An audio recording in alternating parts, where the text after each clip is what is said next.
Di masa kebangkitan ini, Bapak dan Ibu, kita mau beriman hanya kepada Dia. Sebab Dia hidup, ada hari esok. Haleluya. Kita memuji Dia dengan penuh sorak-sorai. Haleluya.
Karena kalau Yesus tidak bangkit, sia-sialah iman.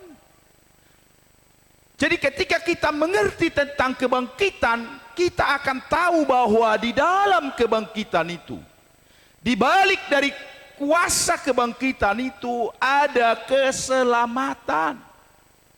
Kalau Yesus tidak bangkit, percuma kita beribadah. Percuma kita melayani Tuhan. Percuma kita datang ke gereja. Karena kalau Yesus tidak bangkit, sia-sialah iman kita. Kitalah orang yang paling malang, kata Alkitab, kalau Yesus tidak dibangkitkan. Tapi suratan Korintus itu berkata di pasal 15 bahwa Yesus itu bangkit. Jadi kuasa kebangkitan itu berbicara tentang keselamatan.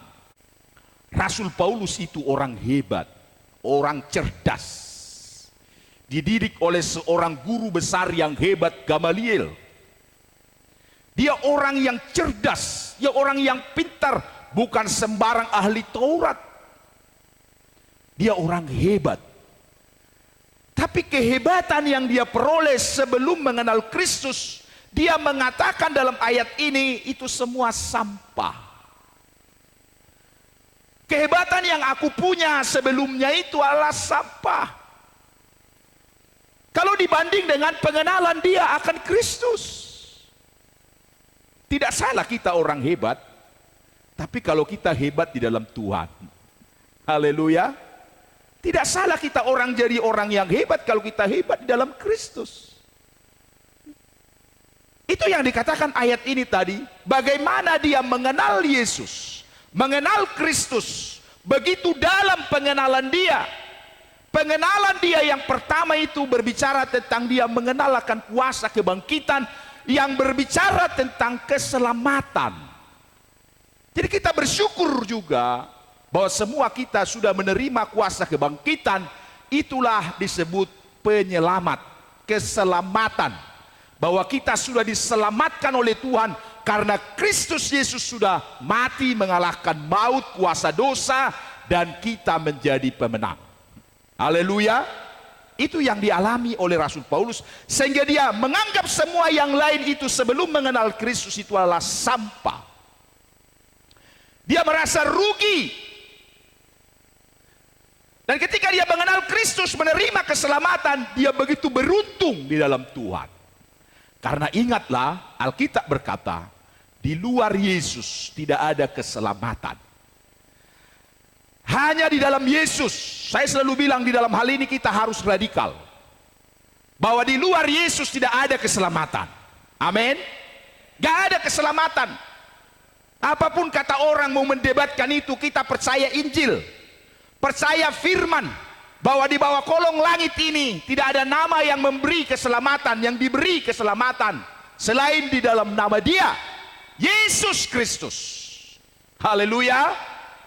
Kita bersyukur, dan itulah yang diterima oleh Rasul Paulus. Bagaimana dia mengenal kuasa kebangkitan yang berbicara tentang keselamatan.